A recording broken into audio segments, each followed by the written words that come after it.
Hi Alex, Coach Contafio. Let's look at your throwing motion. I've told you this before.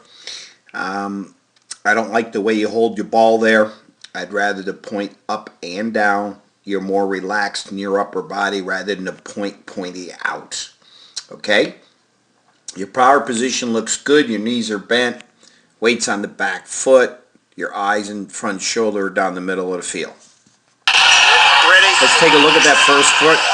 Okay? Now, your right foot, remember that right foot has to open up just slightly outside the left shoulder of that receiver.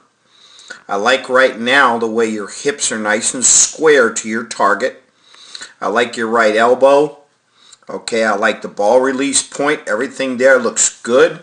You're nice and square to the target. Your right elbow, let's make sure we pull it through. And good extension over the top, pronation of the wrist, and a good follow through. Okay? Keep a slight bend in that front knee so we can transfer the weight from the back to the front. Keep working hard. I'll see you at the next camp. Take care.